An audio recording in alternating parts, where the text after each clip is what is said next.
saying that someone saying that someone Hold on 1 second. Let me just see. There's a button there, right? Gotta turn on or no? Which one does it? No, man, I think it's batteries. What kind of battery? You're gonna try to see if you can plug it into the amp, so it can be louder for everyone. Well, 9-volt battery. Got a 9-volt battery? 9-volt battery? Go get your version. Okay, hold on a second. We're getting a 9-volt battery. Oh, your 9-volt. The battery can connect there. If you got the 9 battery inside, it works. How much is this? Check out see if it works. All right. All right. Take the car again.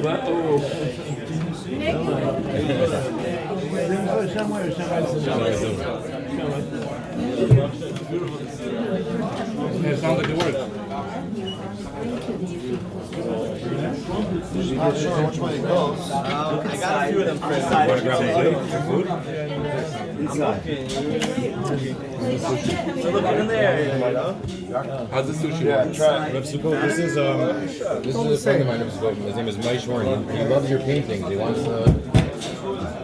Yeah, people asking questions.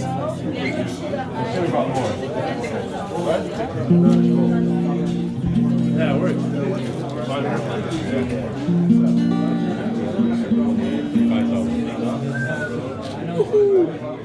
You saw the one that he did. Oh, I don't know if you saw the one he did. Yeah. You look over there in the middle.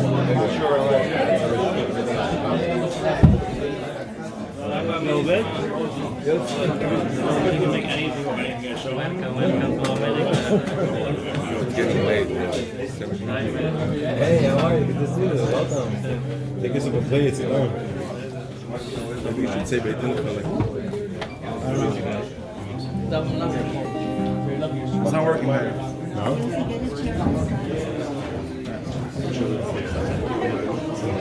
Nothing? No. it sounds good anyway. Yeah, okay, forget it. Yes. Yes.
You said no? You don't know? I don't remember. Yeah, bring it up.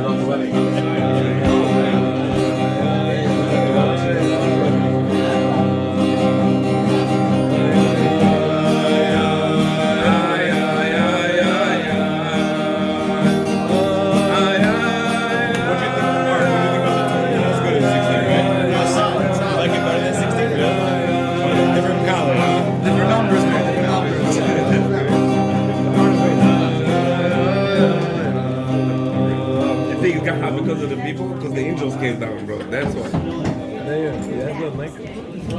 People can- Does anybody have a microphone? Who's the guy that put the? Batteries.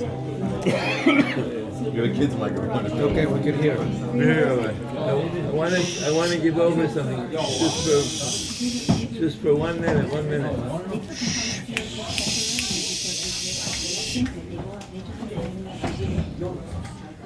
Excuse me, miss, could you please be quiet?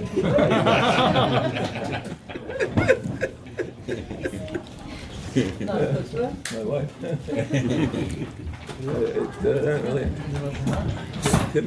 Tonight, Shabbos was the yahrzeit of the Piaseczna Rebbe. So, really, the one who made the Piaseczna Rebbe really famous in this world was really Shlomo. Because he spoke about it in a great deal. It's a very interesting thing. A good friend of mine, and so his father he lived in Kiryat Ata.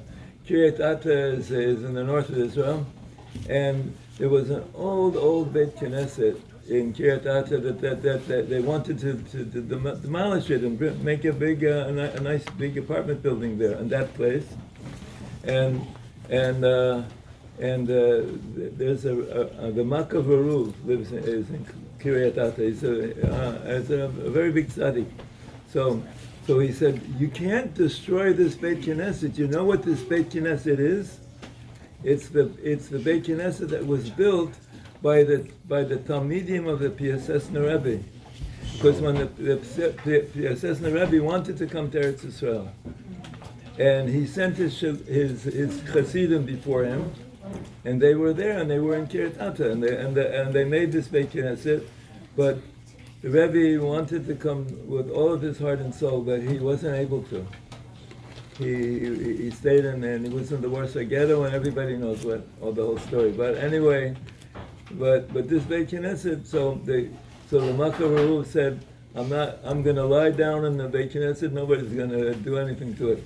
So they did. And my friend, his father, as a lawyer, he has a little bit of money, not so much, but he had a little bit, and they fixed up the whole Beit Knesset, and they made it into a Breslev Beit Knesset. Wow. And now it's called, and they just, about a few months ago, they put a big sign on the Beit Knesset. It's now called Breslev Piaseczna. But I'm not sure if it's Piaseczna Breslev or Breslev Piaseczna, but it doesn't really matter, because it's Achdut, it's Achdut. So there's one little story that I want to give over to you that you probably all know, but it's ingrained into our hearts, and I hope that it will be ingrained into our actions also, but that's the main thing. The Piaseczna Rebbe said that so Shlomo was walking and coming back from a concert in Tel Aviv, and he sees an old man sweeping the streets in Tel Aviv, and he looks at him and he says, Shlomo looks at him and he says, Shalom Aleichem, and this person answers back in a heavy, thick Polish accent. He says, Shalom Aleichem. I don't know how to say it so well because I never really had that accent, but anyway, so Shlomo says, you're from Poland? He said, yes. He says, I'm from Piaseczna. He says, Piaseczna? Did you know the Rebbe of Piaseczna? He said, did I know him? I was one of his children. So, the Piaseczna Rebbe was especially close to children, and he called every child, it was his child. So he said, yeah, I was one of his children. So he says, can you remember any of his Torahs? Can you give over any of his teachings? So he said, you think you can be in Auschwitz for 5 years and still remember teachings? And Shlomo said, I'm sure you can. He says, really, the teachings, I don't remember. You see all the scars I have. You see how much I was beaten. He says, but one thing I do remember. He said, in the Tish, when the Rebbe would give a Tish, so they would have between the fish and the soup, the Rebbe would say, Kinderach, my holy children, Gedenksher, do you remember? He said, remember, please do somebody else a favor. He said it in Yiddish, but my Yiddish is not so strong, so I'm not going to even say it, but everybody knows English here in America, I think. I'm not sure.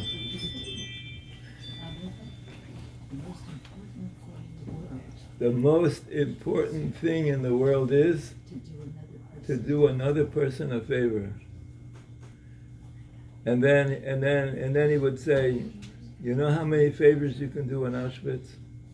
He says people, their wives were killed, their children were killed, their parents were killed, they were the only survivors. And, okay, I'm telling the story here, but I was in Teaneck and I was speaking, it's beautiful. It's so beautiful there, even the picture postcards, it's more beautiful than a picture postcard. Trees, all different colors and beautiful houses.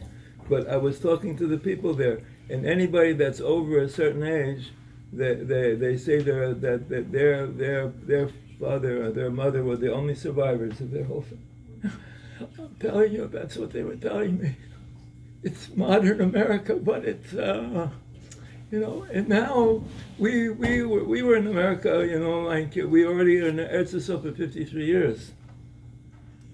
But when we were in America, there was no such thing like these communities. I grew up in New Jersey. Yeah, yeshivas everywhere. The yeshivas, whole streets filled with Yiddish and neshamas, and they're all the survivors. So we have to, a little bit more push, a little more, one more push, and we're going to bring the Mashiach King. Because I have a Rav, I don't know if any of you heard of him, Rav Berlin, but he's in America, in Israel, and there's not a day that goes by. I'm zocheh to be a chavrusa of him. In the beginning, I didn't think it wasn't proper for me to say that I was a chavrusa, because he's such a tzaddik and he knows the whole Torah frontwards and backwards, and I've been trying for years and I still practically don't know anything. But still, what is a chavrusa? It's two people learning together. So it doesn't matter if he's on this level and I'm on that level, but we're learning together. And there is not a day, I'm telling you, that goes by that he doesn't say, he looks at me and says, he's coming today. He's coming today. What does he mean? The milkman. Well, there was a milkman in Eretz Yisrael. There was. He was Reb Chaim Cohen, his name was. And he was the Chaban. He was the Chaban. He was the leader of the Lamed Vav Tzadikim in Eretz Yisrael. And I know people that would learn with him, the Rav Golan and Rav Dov Cook and Rav Scheinfeld, all these big Mekubalim and Tzadikim Nistarim in Yerushalayim. And so they said to him, a Rav, they were calling the Rav, the Chaban, they said, the Rav, he says, and so what is Rav Berlin? So he said, Rav Berlin, who Mashiach Batzmo,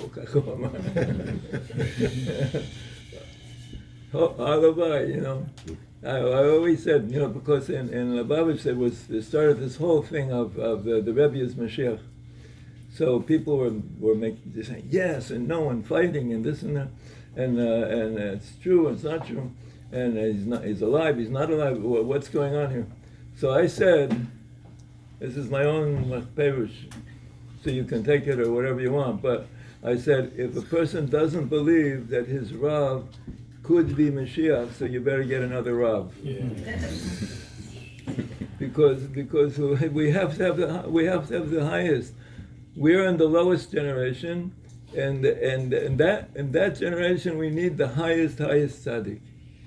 They can go down to every person in, like how do you say, not artificial respiration, real respiration, to awaken the heart, to be, because the main teaching of Rabbi Nachman is that it's forbidden to be old. Well, what do you mean forbidden to be go?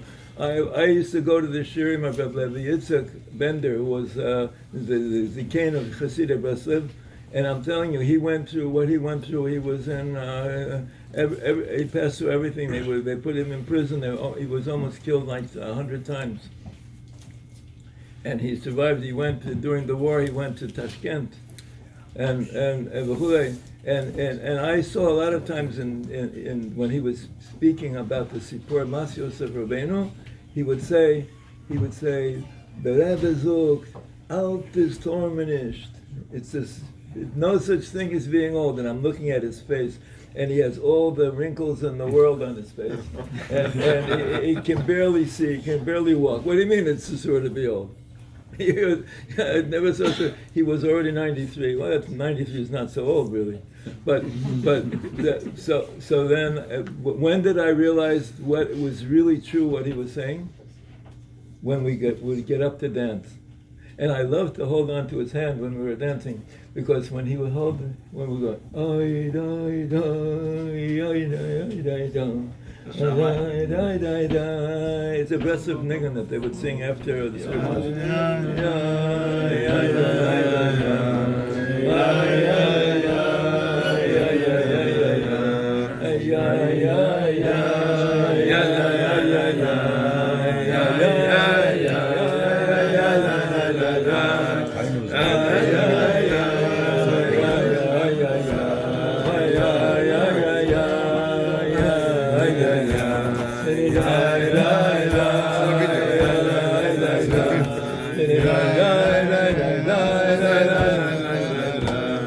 Okay, so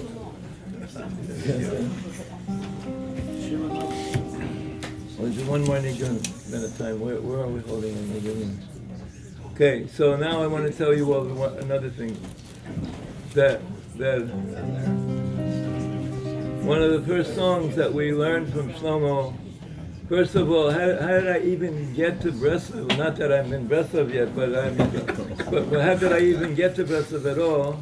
It was really through Shlomo. Because Shlomo, in those days, all he talked about was the Heilig of Nachman of Breslov. I says, who is this Nachman of Breslov? Who is this? So Shlomo sang this song, and this song, afterwards I realized, many years later, I remembered this song. I remembered that why this song meant so much to me. Nadine, do you remember Ayin? I know, of course. So Thought about it a lot this week. this song was one of the first songs we ever heard from Shlomo, and it goes like this. Everybody knows the song.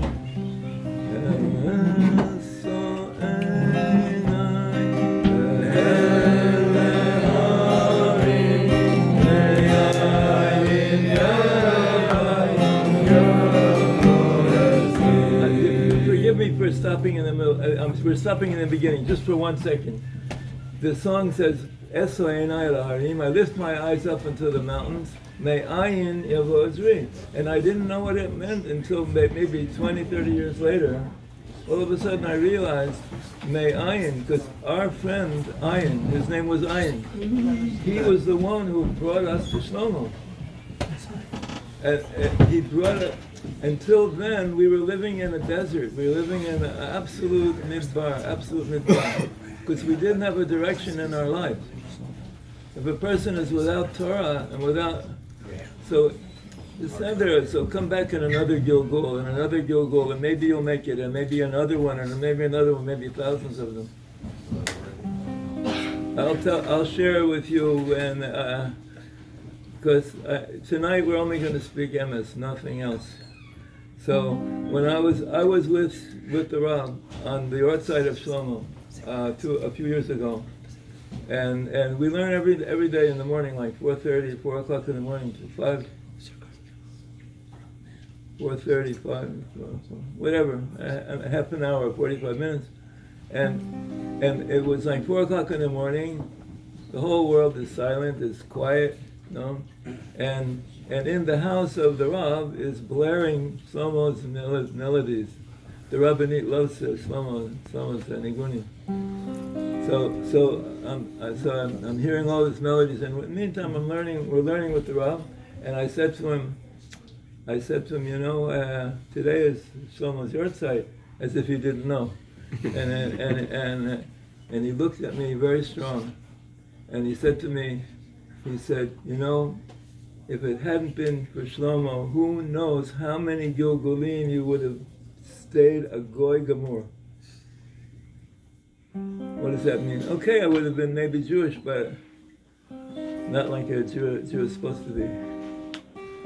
So then he said to me, and not only you, but thousands of other people, thousands. Maybe it's by now millions. We were in the minyan in Teaneck, and at least half, if not more, of the nigunim that they were singing were somewhere nigunim by young kids. But we have to sing the soul of the songs, you know. Okay, so let's go back again. Me'ayin yavo ezri, because help came from Ayin. My friend Ayin, you know, he brought us to Shlomo. And I'm telling you, in 1 minute, in 1 second, a person's whole life could change for the good. In 1 second, that's all it takes. You just wake up. Yeah, that's what we have to do. So Hashem will help us. Now we have a few seconds now. We're here together. Let's wake up completely. And if we can really be achdut together, TSS now, Breslev, Viznetz, whatever there is in the world, you know, every shade of Yiddishkeit, you want to call it modern Orthodox, whatever you want to call it. Yidden together, if we're together, we can bring the Geula. May it be tonight.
saying, you know, when you're high up in the air, sometimes you get inspiration. Maybe you're a little bit closer to the heaven. So all of a sudden, this chidush came to me. Baruch Hashem,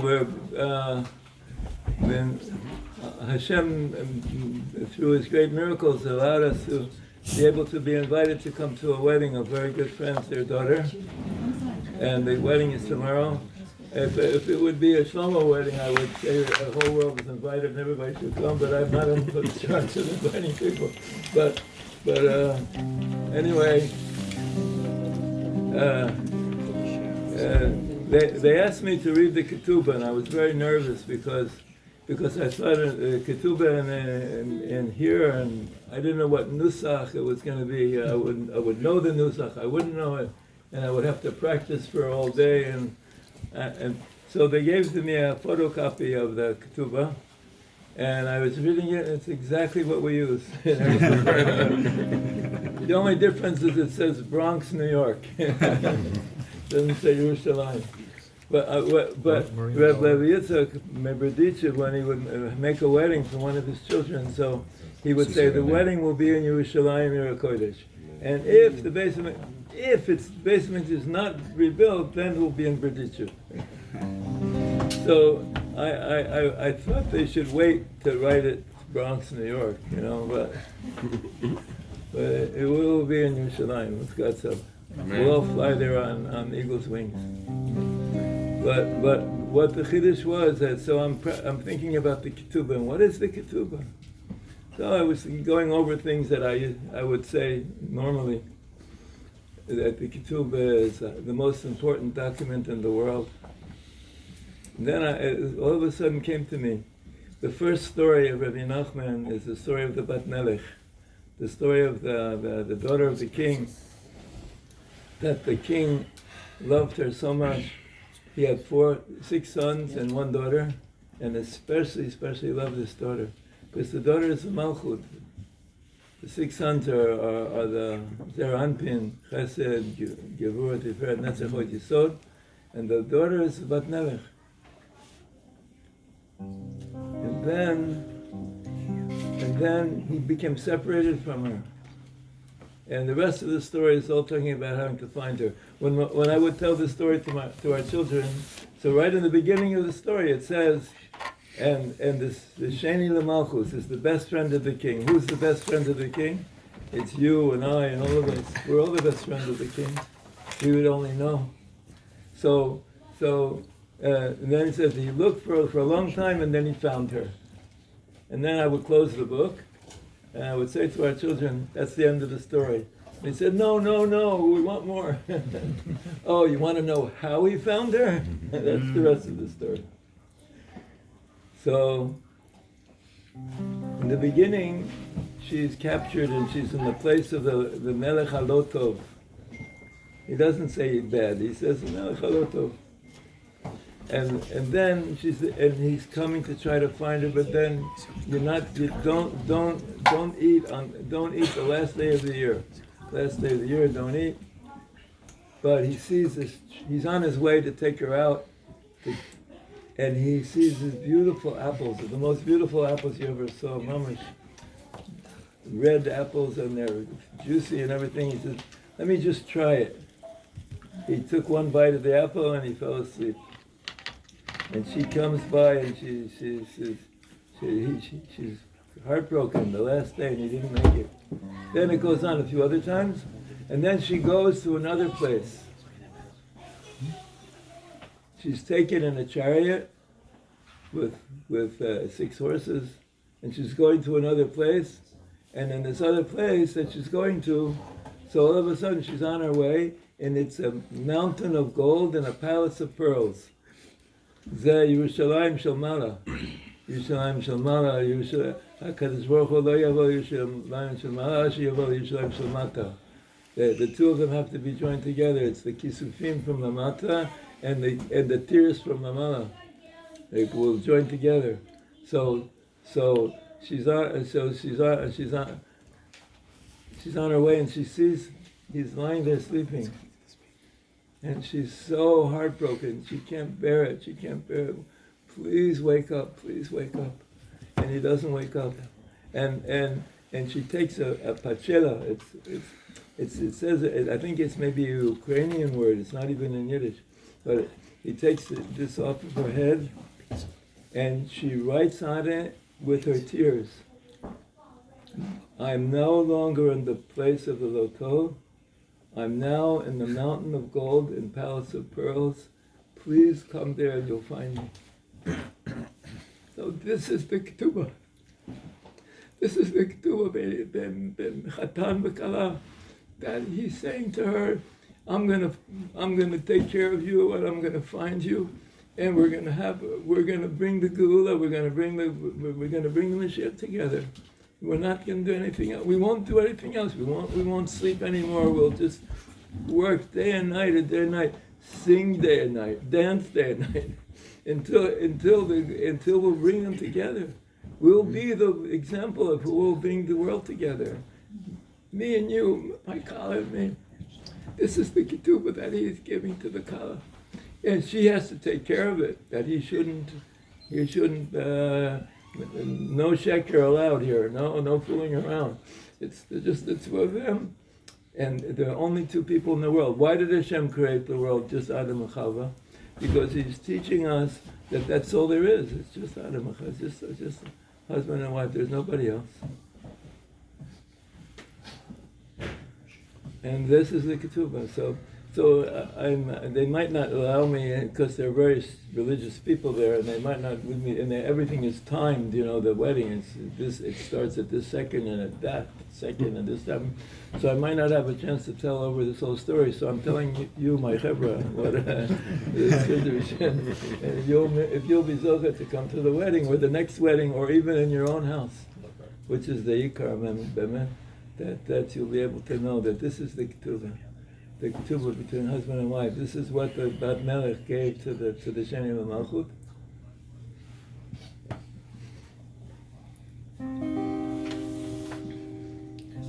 And I'm very mitztaer. How do you say? I'm very sorry that there's some people that are sitting far away, because I want to be close to everybody here, because you came with such love and caring, and it really means a lot to us.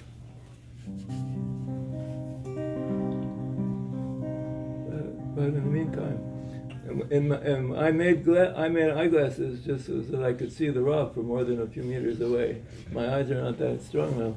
I should maybe put my glasses on. I can see all of you better. Yeah. Where are they?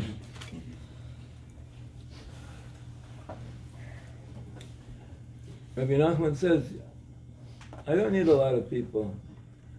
If I have 5 Talmidim that really believe in me and we can work together, we can bring the Geula. We already have more than 5, so that's already, we don't need any, we don't have to have a big crowd. Big crowds are not necessary.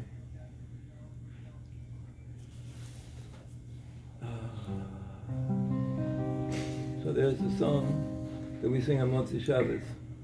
I have the words here, but we'll just sing the melody in the meantime.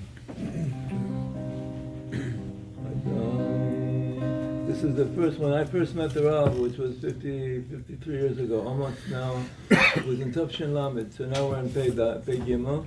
And another next Shabbos is this coming Yom Shishi was when I met the Rav Erev Parshas Lech Lecha. So now we're already in Lech Lecha now. We get into it. The Rav said minhag that on a Motzi Shabbos he already does the Pamayim Michu V'chad Targum right away. Yeah. So then afterwards he does it again.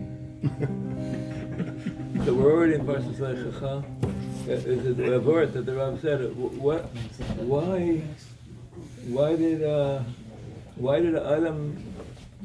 Why did he eat the Eitz Hadat Torah? Lama? Shem Amar Lo. He didn't because he didn't believe in the tzaddik. What do you mean the tzaddik? He was the only person in the world. He says no. He says the tzaddik was already. Who was the tzaddik of his? He didn't believe in the tzaddik ador. That's what the Rav said.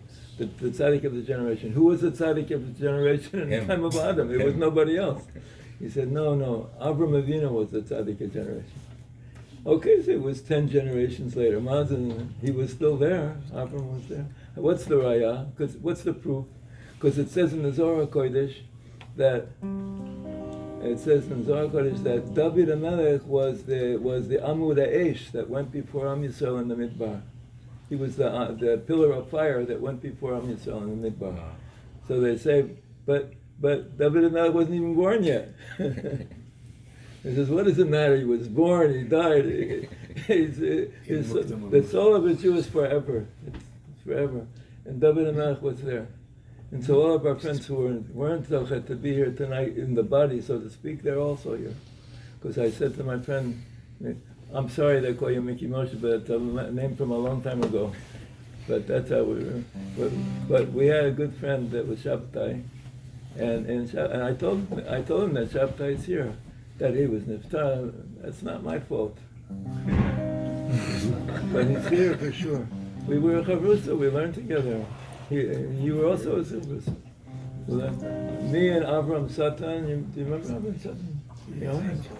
Avram Satan. Anyway, he was a friend for many years. So the three of us learned together. Every Thursday night, we would learn Zohar together. So anyway, let's go on to the Nigun. This is Best of Nigun that we sing on Motzi Shabbos. And when I first met the Rav, every time we would, what did we do together? We only learned Torah and did his Bodadus and dancing. We would go out to the fields every night. And this is the song that he always sang on the way there and on the way back. I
maybe about a year, and I already had met the Rav, and about half a year after I was in Eretz Yisrael, and Shlomo came to town.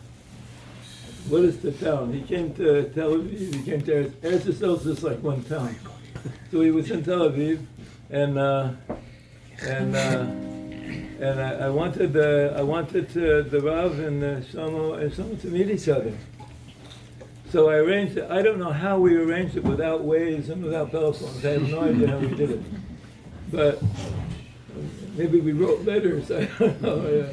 But anyway, we arranged, and Shlomo was staying at the Dan Hotel in Tel Aviv. It was the hotel at the time, because Shlomo always liked to stay in the best hotels. So we were in Shlomo came down from the stairs of the hotel, and I was with the Rav, and the three of us hugged each other and kissed each other as nahug amongst Hasidei Karlebach and Breslov, and PSS Nebreslov, Karlebach Breslov.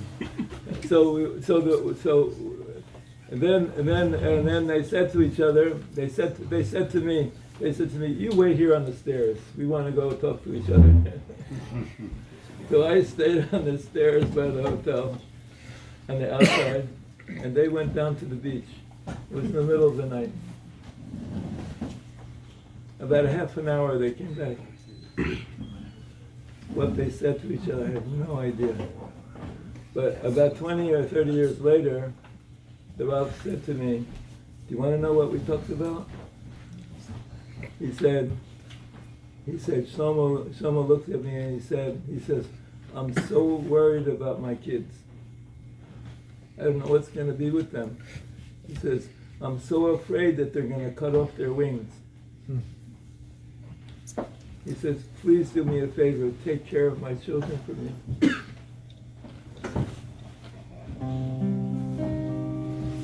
Okay, so people think what they want to think, that's up to them, but that's what but I'll tell you another thing, that was only one sentence. They were there for half an hour, that wasn't the only thing they talked about. The rest of it we'll know in the next world, I guess.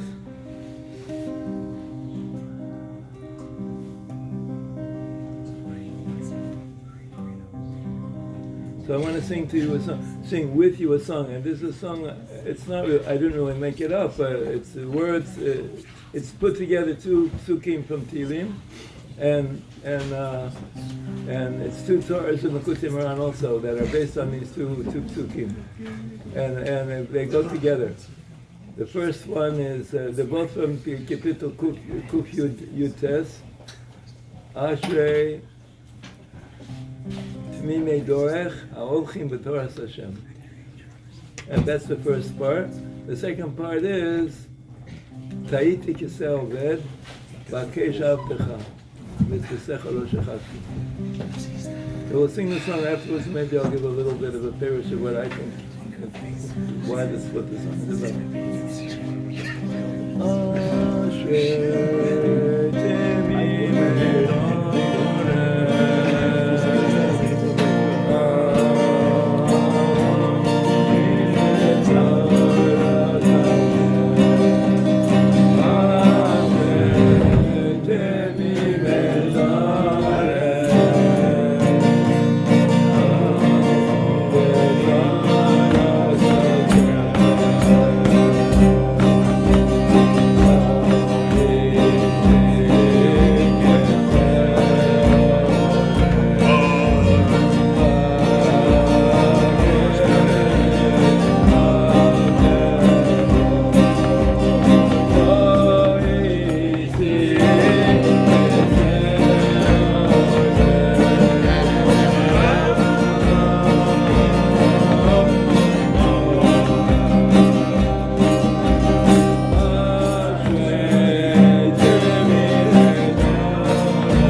want to share with you one little story. It's Nahug amongst the Baal Shem Tov, the Talmidov, Rabbeinu, לספר סיפורים מהצדיקים במוצאי שבס.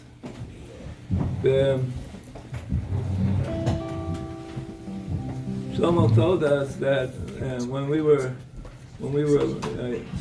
small children, when we were small, we still stayed small children. I'm sorry to say, but what can we do? So he told us that the Bavaver Rebbe, Reb Shlomo Bavaver, he was unfortunately his father was Allah the Ruach Sarah Shamaima, but before him, and he was running from place to place, and he impersonated himself as if he was a pakid, as if he was a pakid of the Nazis for many years. He was in offices, and Shlomo told us that one time he was in his office and he saw thrown into the garbage a half a broken page of a Gemara. And he just couldn't bear it, because I mean he wasn't on. If they would know what he did, but he took the page and he opened up his shirt and he put it on against his heart and he carried it with him. A broken page of a Gemara. So the way Shlomo says, he was caught 127 times, 126 times he was caught by the Nazis. Each time he was sentenced to death, and miraculously escaped. The last time, the 127th time, which is exactly opposite, the 127 Medinot of Achashverosh and the years of Chayei Sarah. So he said, Rebbeinu Shalom, if I'll survive this time, I promise that every Motzei Shabbos I'll tell stories of the tzaddikim to whoever will come. And when he first came to America, was mamash at the end of the war. He lived right the block behind Shlomo's father's shul on the Upper West Side. So who was there? Today, Baruch Hashem, it's all rebuilt and there's big thousands of Hasidim. But then it was just a few handful of survivors. And Shlomo and his brother would run away from their father's faith. Their father was a Yeki, but he was a big tzaddik. He was a big Talmid Chacham. But Shlomo wanted the branch of Hasidus. So he went to the Bava Rebbe, he and his brother, and the Bava Rebbe would tell stories. This is one story. I don't know if this is a story he told, but there's a story in a book that one of our friends put together of stories of Lamed Tzadikim that Shlomo told. So the story is about one of the Vorki Rebbes. The Rebbes are from the Chassidus of Vorki. Vorki, also Amshinov was from Vorki. And also Shimon Skierniewicz. Skierniewicz was a little town in Poland. I was never there, but he's famous from this Rebbe. He was a real Amshinover. So he had a chassid that lived in this town in Poland, and there was no Jews. He was the only Jew in the town.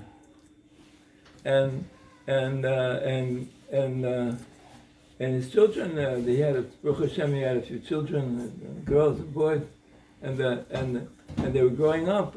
And children, you can't lock them inside of the house; it just doesn't work, So they would go out and they would play with the goyim that were there in the neighborhood.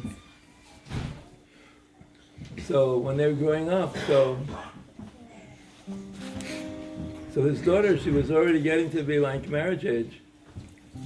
She came back one day and she told her father, he says, I'm leaving home, I have somebody I really love and I really want to get married to him. And the father is like getting all white, he doesn't know what's going on. Yeah. And the next minute, she's out the door. And this chassid is coming to the Reb Shimon of Skierniewicz. He comes to him and he says, I don't know what to do. My daughter says she loves this guy. He's a nice guy, but he when he gets drunk, he beats her up, and they're not even married. And she wants to convert. She went to the local church, and the monastery or whatever it is, and she wants to convert to Christianity, and marry this guy, and then he starts crying and crying. He says, Rebbe, please help me. So Rebbe went back to his house. He told his Gabbai, he says, Gabbai, pack up a few things, maybe a few sandwiches, maybe a few pieces of pizza, and we're going to go to the corner of that monastery. They find out where the address is, they go there, they're waiting on the corner. In the meantime, he sees a young Polish boy walking by. He takes out his wallet, gives him a few rubles, and he says to him, listen, do me a favor, take this note. There's a girl there, her name is, whatever her name was. She says, go there and give her this note. What did it say on the note? He says, I, Rav Shimon, Rav Shkernovich, he says, I'm waiting for you on the corner. Why didn't the Rebbe send one of his Hasidim? Why didn't he send? No, he had to do it himself. One day goes by, 2 days go by, and they're standing there on the corner. I don't know how you are, but I know if I have to wait and stand on the corner for more than 15 minutes, I say, I can't take it anymore. No, he wasn't a young man. He's standing there on the corner, and he said, the Gabbai says, listen, who knows if that boy even gave her the note at all? Maybe he just took the money and he just went away with it. He says, let's go back. Let's go back. He says, no, I'm not leaving.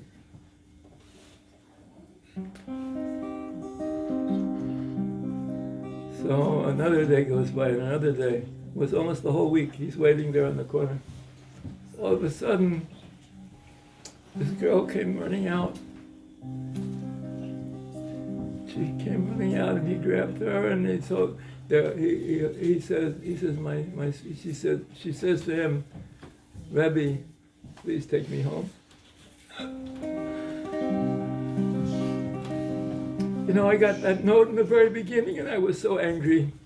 I knew my father had sent you, and I don't want to leave. I want to convert. I want to be a good Christian girl. I want to, very nice people. Then I started remembering the warmth of my house. I remember my father and my mother, how much they loved me. Then I started thinking about the Rebbe, and I started thinking about you, Rebbe.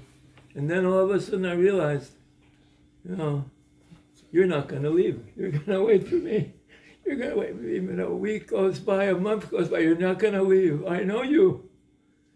And I just couldn't bear it anymore. And that's why I came, and please, Rebbe, take me back home. This is a story. You know how many girls are like this? You know how many people are like this? We're not going to move until they all come back home.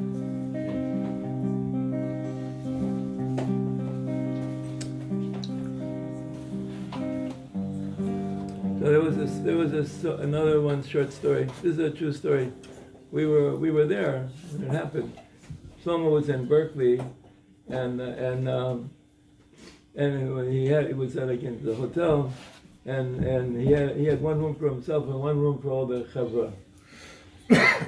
So the chavra was like maybe 50, 100 people in one little room, and everybody that came into the room.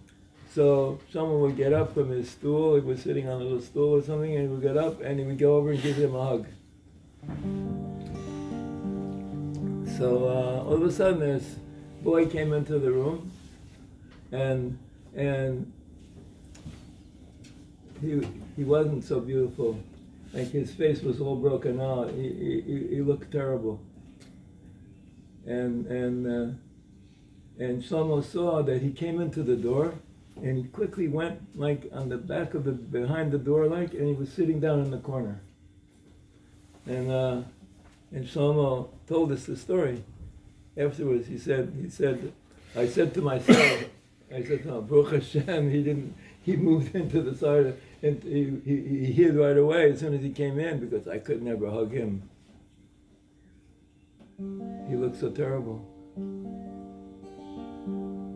And then Shlomo says to himself, Shakranata, you're a liar, you hug everybody except for somebody that really needs to be hugged. That's how you are.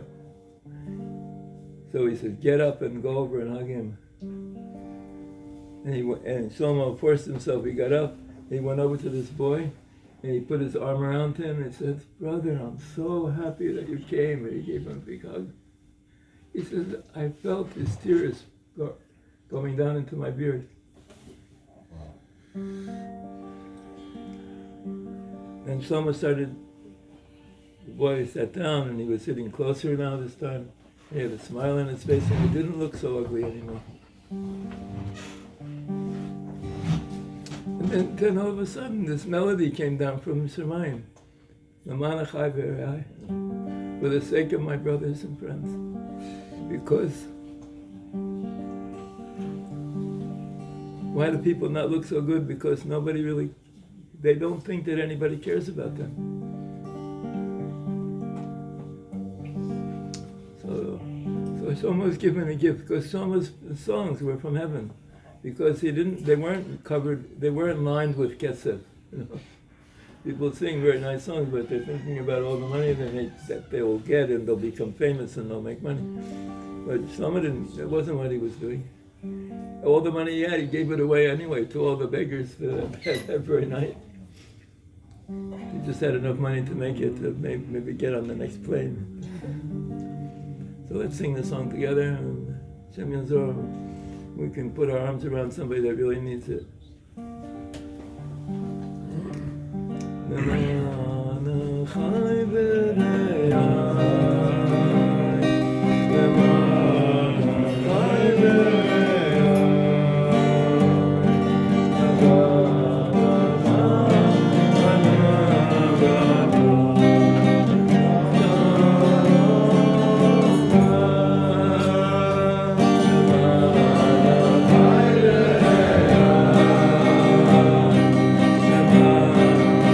I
one more little story, short story, and also a true story.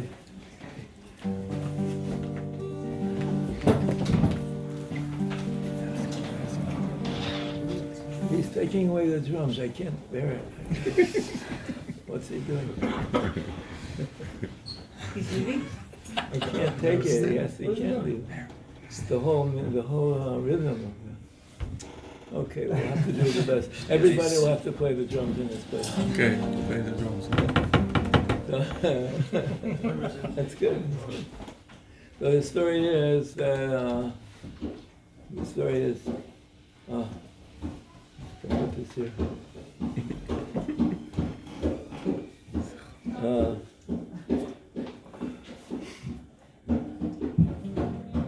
Somebody's really taking it seriously.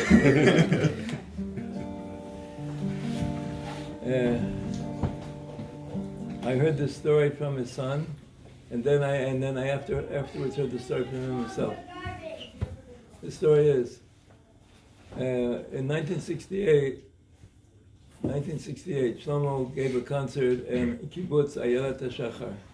Kibbutz Ayelet HaShachar was what they call a Shomer HaTzayir. It was like what they call a left wing. I don't know what left wings and right wings. You need both wings. Birds don't fly without two wings.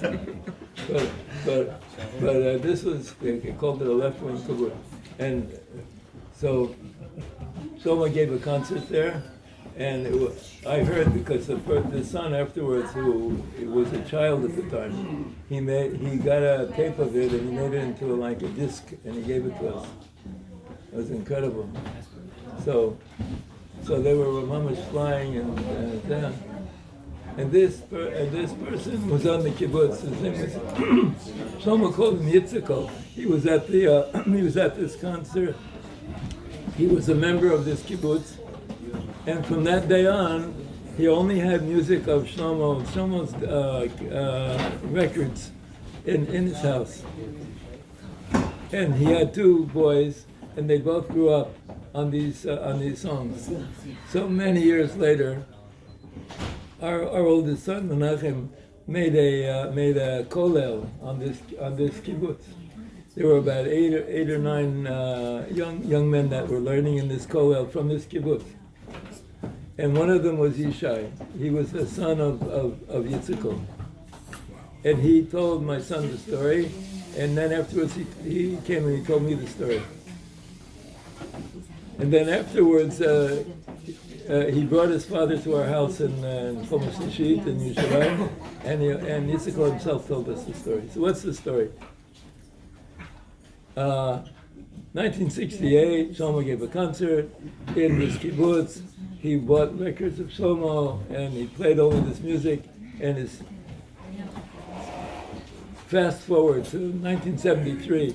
1973 was the Yom Kippur War in Eretz Yisrael. Wars are not so pleasant, you know. It sounds, you know, you see in the movies it looks great, but in real life it's not so pleasant. We were there on Migdal, and when Migdal is right on the Kinneret, we saw planes. How do you say fighting? Fighter planes. Fighting. How do you say it? Fighter planes. Fighter planes. Get the Syrians and the Israeli planes right over the Yom Kinneret. Fear. You were there at the I time? was there. Wow. Remember, we went out, me and Gedalia would go out and play guitar for all the soldiers. There was a street, there was a road behind our house in Migdal that usually there were two tractors that went on this road. You were also in Migdal, remember? So there was this road behind our house, and usually two tractors a day would go on this. One would go up and one would come back, and that was it. The Americans, Hashem, they should do tshuva b'ez Hashem. So they decided, why all the time the Israelis are always winning the wars? Let the Arabs win one time, you know.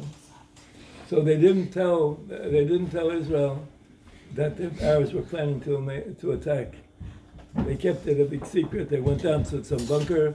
I won't say names, but they were sitting there drinking I don't know, 770 or 771. I don't know what it is. It's some kind of whiskey or something. 777, yeah. Yeah, something like that. And anyway, I don't know. I wasn't there, so I can't vouch for what they were doing. But they didn't tell the Israelis what was happening.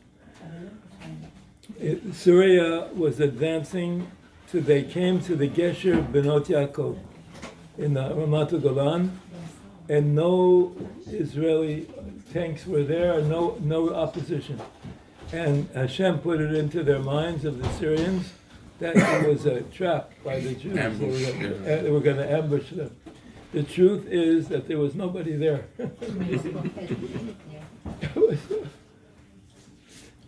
Afterwards, years later, I found that one of my friends in the yeshiva that I learned with was such a Talmud Chacham, simple. He was niftar just 2 years ago, a very big tzaddik.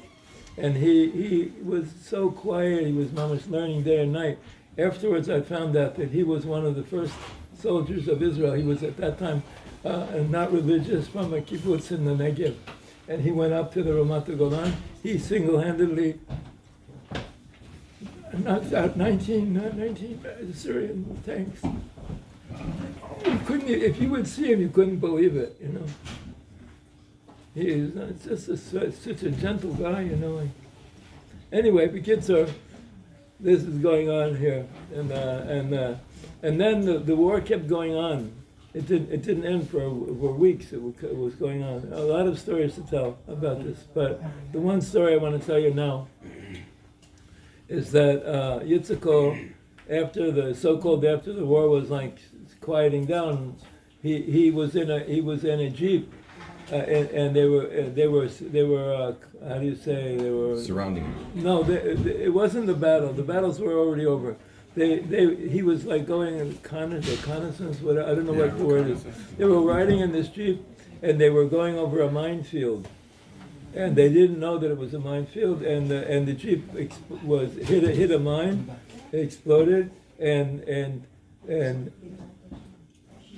2 people were killed on the jeep. One person escaped without nothing, and Yitzchak was very, very badly wounded. He had to have both of his legs amputated, and he had, p'tzaim, shrapnel all over his face. So he had bandages on his face, and he was in very bad shape. He was in Tel HaShomer hospital, and obviously he was on very heavy medication, morphine or whatever the strongest thing they had in those days, and he called in the nurse, and he said to the nurse, he says, my friend Shlomo Karlovac is here in the hotel. Tell him that Yitzchak from Ayelet Shachar wants to see him.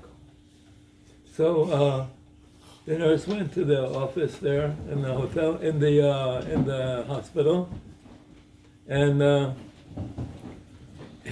they said, he's taking very heavy drugs. It must be that he's just imagining, Shlomo Karlovac is not here. He's not in the hospital. For sure not here. So they came back, and the nurse came back and told Yitzchak, he's really not here. Yitzchak said, he says, I know that he is here. I know I can hear him singing.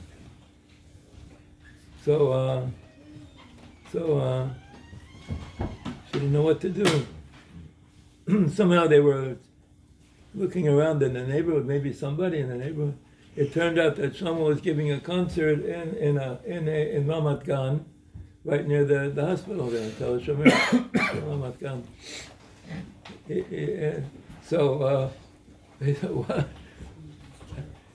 So they sent a messenger from the hospital, and they came up and they gave Shlomo a petek. He's standing there by they used to have these microphones that stand up like, now they have, it's different, but whatever it was, they had this microphone there. And Shlomo's standing there with a guitar, and he reads this message, and he said, Yitzchak from Tel HaShomer is in the hospital, he's wounded very much, and he really wants to see you. Shlomo reads the message, he looks out at the people, and he said, listen, my friend Yitzchak is in the hospital, he really needs me now, you can all get your money back, I'm leaving. he walked right off the stage and he went right to the hospital. He went right to the hospital to see Yitzchak. And he came over to him and he put his head and his beard on Yitzchak's chest, and Yitzchak said, he was in my house. All the kids in Shububani were going crazy. They see this guy being, when his son brought him to our house.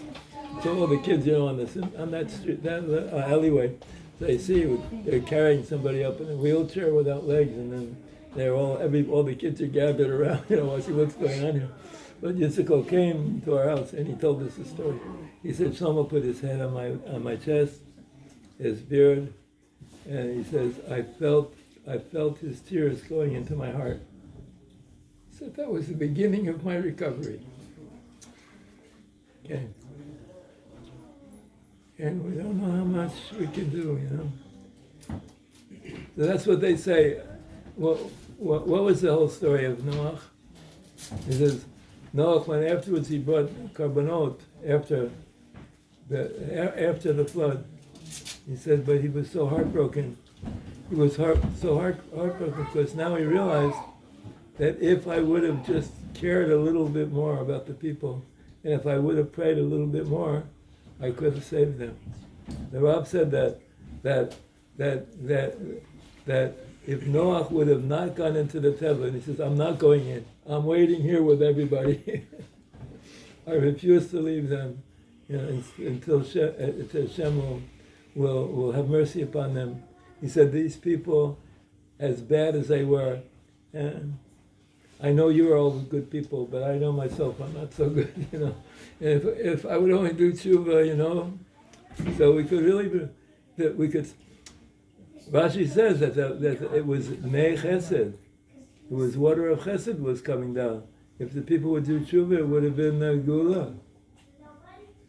So Noach didn't pray. He didn't pray for the people, and he realized that he didn't pray enough.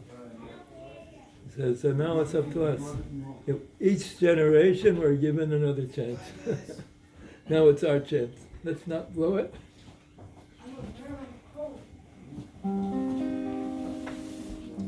Everybody still have another day, another night. That they sing.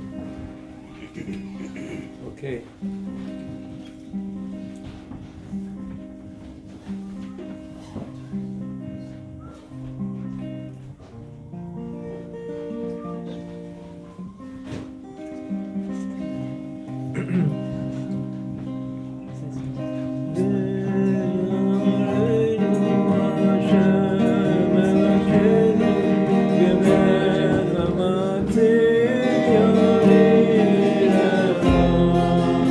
Oh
Please, הרב, ספר לנו איך התקרבת לרב. Please.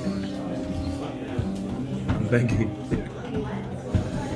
We'll sing one song and then we'll take a little break for a few minutes. I only just made one piece of bread. I want to eat every food, all the food that's on the table. They didn't feed me in tuna. They didn't give me anything to eat. It wasn't fair.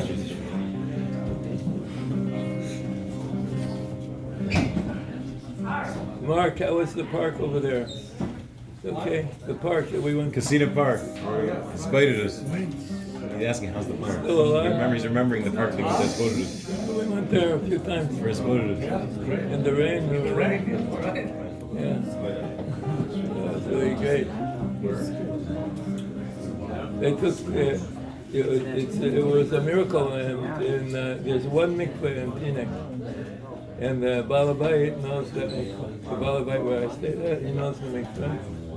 And he said it's a little bit far. But it was actually a little bit far. It was a lot closer coming back. But it was like a half an hour walk, but it's beautiful. It's like you're in a forest in this town. I don't know if you've ever been to Teaneck, but it's like in a forest. There's these giant trees and such colors, every color in the world, but you don't see it in the nighttime. But when we were walking, but it's like there's houses jotted in the midst of the forest. So we made it to this, and I told him the story. I told him the story on the way because it was exactly a half an hour to get to the mikveh, to walk there. Yeah, Shimon took me. It was a half an hour to walk to this mikveh, and half an hour to walk back, and a few minutes to the mikveh. So I told him this story. It's also interesting. Okay, people can talk. It's good to talk. Yeah, the story is that there was a person who ended up making the best of yeshiva in Bnei Brak. He was a Talmid at Barnovich, the yeshiva of Rav Elchanan Basserman in Barnovich in Russia, and he was like the biggest of the big, Elchanan Basserman, and it was very, very strong learning yeshiva. But there were like about 25, 26 of the Talmidim that became Makurav to Breslov in the yeshiva. I found once Tikkun HaKlali is, I don't remember where I found it, in Shububaim, I think. An old Tikkun, it was so old that it was the year that we came to Eretz Yisrael. It was 1969. They didn't know how to print so well in those days, but it was like a paper covered. And in the back of the book, it had Zikaron Aliyat Neshama to these 26 Bachurim that were all killed by the Nazis. That were Talmidim, that were Breslovers, that they were Talmidim of Elchanan Basserman in Barnabas. But Shimon Bergstein, who was the one at the story that I'm telling about now, so he survived. How did he survive? Because every night that was his bodhus. The closest mikveh to the yeshiva in Barnovich was half an hour away, or half an hour walk. So I heard this story from his grandson. Told me the story. So he would walk a half an hour to go to the mikveh. That was the first half an hour of the hour of his bodhus. Then he would go to the mikveh, and then he would walk a half an hour back. So he did a whole hour. So that's what he did each night. And this one night, he was on his way back to come back to the yeshiva,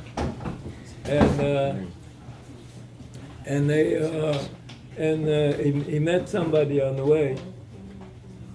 He met some Jew, Yehudi on the way, and this Jew said to him, he said, "Where are you going?" He says, I'm going back to yeshiva.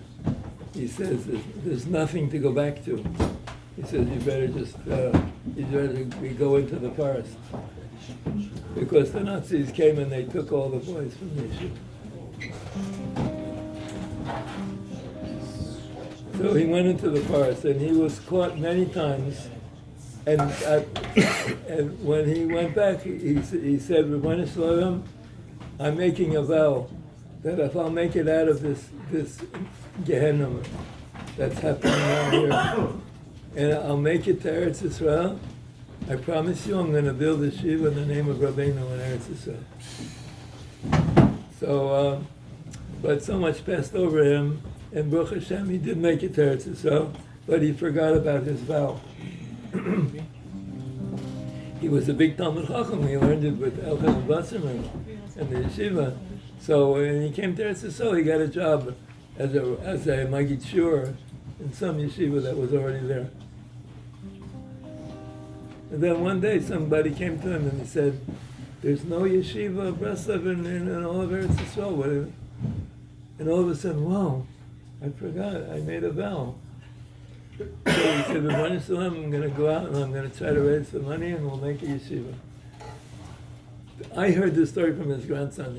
He told me, he used to come, I would meet him at the kotel, he would come and learn with me and the yeshiva money. So he said that he had a thing that he would never build anything unless he had the money. He wouldn't take any loans. So he started building brick by brick, block by block, what they call it in a block. He started building the yeshiva, but slowly, it was starting to get built. It was like maybe half built already. Then there was somebody. It was a man who was like a little bit wealthy, and he had a son who was very, very sick. And he went to all the tzaddikim that they should pray for him, and he still stayed very sick. He didn't know what to do. Then somebody told him that there's some young Abrei from Bnei Brak. He goes out to the fields a lot, and the people say that he can do wonders, and maybe he can help. So he went to the Rav's house, and the Rabbinite was there, and the Rav she said, I would like my husband should give him a bracha, but he's not here. I don't know where he is. He's somewhere in the forest, somewhere in the midbar, in the desert. So I don't know exactly how the story, whether he asked her or he waited till he came back. I don't remember. But whatever it was, when the Rav got the message, within a very short time, the boy became completely healed. This child became completely healed. And the father was so mitragesh. So he came to the Rav, and he gave him an envelope that had a lot of money. And the Rav took the money. He didn't even look at it. He just took it. He went over to Shimon Bergstein. He said, "Here's for building the yeshiva." That was the finishing of the building of the yeshiva. I don't know. Most people will say I just invented the story, but I didn't. I heard it from his grandson. Maybe the grandson invented it. I don't know. But anyway, that's the story. I'm telling you what I heard. So we should all be shlichim tovim, yes Hashem. Okay, well, we're going to take a break. Yeah, okay, because people can talk to each other. You don't have to listen to me. I'm so enough already.